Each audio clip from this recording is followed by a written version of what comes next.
They were saying you're next about Hakeem Jeffries. You're next. You're next. You're next. You can't think this is a positive development in politics, can you? And they'll just, Dems will be Dems. Ladies and gentlemen, welcome back. So the civil war in the Democrat Party is only getting worse for Hakeem Jeffries, because on one side you have the socialist, communist faction that's being led by Zohran Mamdani, and they're now calling for Hakeem Jeffries to be removed from power. On the other hand, you have more moderate Democrats who are also calling for Hakeem Jeffries to be removed from power as well. And Hakeem Jeffries' response to all of this is to downplay exactly what is going on. Let us get into it by starting with this video explaining exactly what is going on between the more moderate faction of the Democrat Party and the more socialist communist faction. Play clip. According to this new report from Axios, a bunch of centrist House Democrats are, quote, preparing for war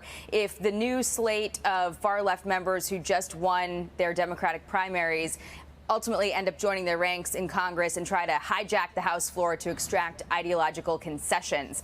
13 House Democratic members and candidates signed on to a Promise to America initiative. They're pledging to stay true to centrist principles, including capitalism over socialism, fiscal discipline, strong borders, and pride in the United States. One of these lawmakers told Axios, quote, "There's going to be war," calling the incoming leftist members bomb throwers, not problem solvers. As you can see, the Democrat Party is in total shambles, and they're gearing up for this full-on clash between the more progressive faction of the party, which is being led by Zohran Mamdani, and the more centrist faction of the party.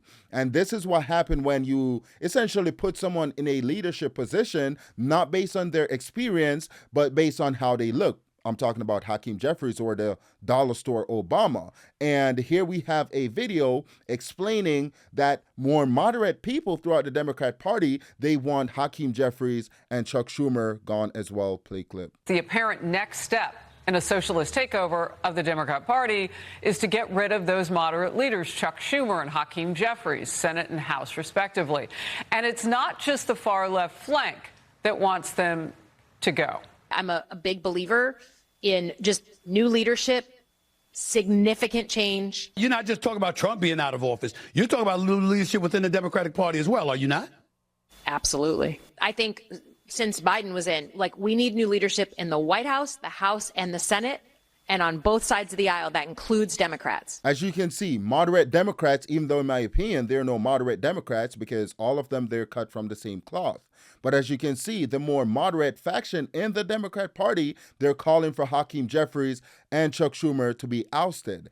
And just as a reminder, I have this video to show you. After Hakeem Jeffries endorsed the incumbents in New York and they lost, the more progressive, socialist, communist faction of the party, they were chanting and saying that Hakeem Jeffries is next. Play clip. You're next! You're next! You're next!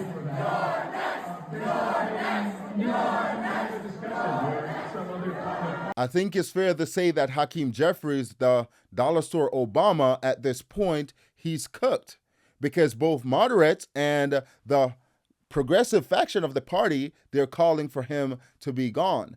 And here I have this video of Hakeem Jeffries being confronted about these Mamdani supporters calling for him to be ousted. And you just take a look at his response. Play clip. When the Democratic Party includes someone in that tent that believes these things, I don't think any of those things are going to solve what you just talked about, or an answer to any of our problems that you delineate so eloquently. They were saying you're next about Hakeem Jeffries. You're next. You're next. You're next. You can't think this is a positive development in New York politics, can you? And they'll just, Dems will be Dems or something like that. I don't see how you can say that.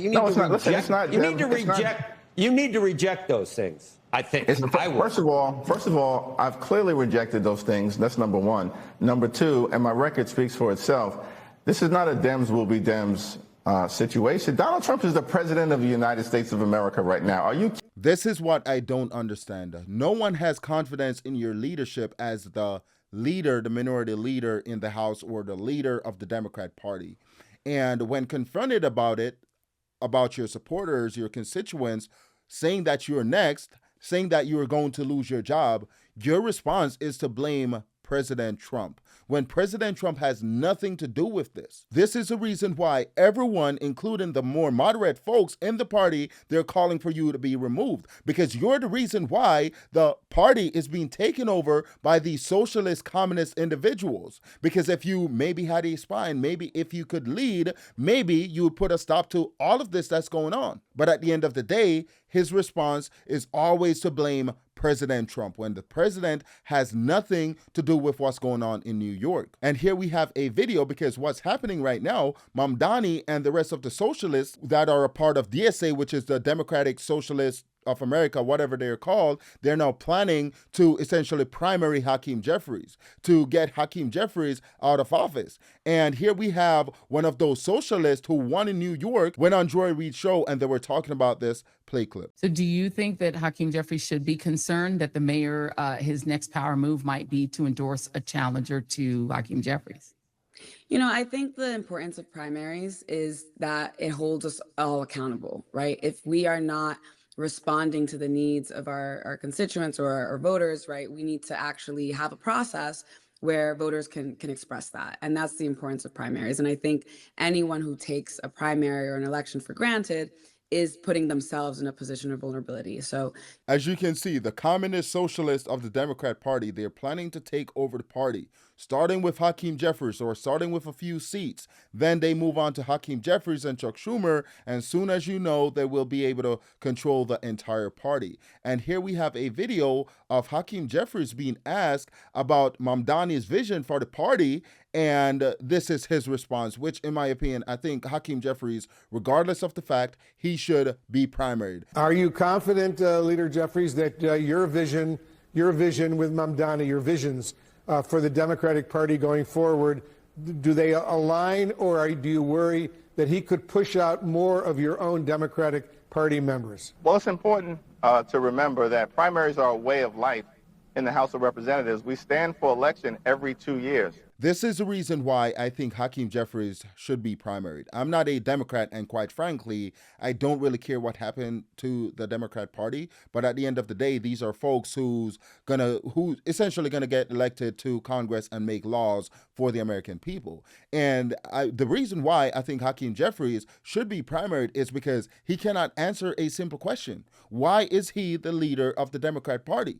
Why is he a member of Congress? If you go on a interview and they ask you a simple question about your vision for the Democrat Party versus Mamdani's vision, and you cannot answer that question, then you have no business being a leader of the party. It's quite simple. And I would say the same thing if Mike Johnson was the same way. But Mike Johnson compared to this guy is like apples and oranges. So, and here we have another clip where Hakeem Jeffries essentially was asked about Mamdani, a call that he had with Mamdani, and what's going on in the party. And Hakeem Jeffries, he's trying to downplay what is going on, trying to dismiss all the issues within the party. Play clip. You had a chance to speak with the New York City Mayor Mamdani on Wednesday, is that right? Yeah, Mayor Mamdani and I had a very good conversation. It was forward-looking, you know, it was authentic, it was candid, and I think we both have taken the position that there are going to be times where we may, as a congressional delegation, agree to strongly disagree with each other on endorsements, but at the same period of time, at all times, be committed to actually making life better and more affordable for the people in New York City and beyond. And in this moment of great extremism, it's an all-hands-on-deck approach. I get that as the leader of the Democrat Party, Hakeem Jeffries wants to preach unity, wants to present a unified front. But I don't understand how he's going to be able to work with these politicians that Mamdani is trying to get elected. We're talking about these radical politicians who are communists, who fundamentally hate America, who fundamentally wants to defund the police, wants to get rid of the military, wants to get rid of every law enforcement, wants to get rid of borders and all these different things, the fundamental makeup of this country. How are you going to work with them? How are they going to be a part of your caucus? It's just not going to happen. And here we have a video to show you of Hakeem Jeffries being confronted about some of the crazy things these socialists have been saying. Play clip. How you're going to work with some of these folks. I want to just read you. This is from the Wall Street Journal. This is Chevalier who, as you know, just won, was the leader of the anti-Israel protests at Columbia University after the 2023 Hamas massacre. She was for Hamas, they write.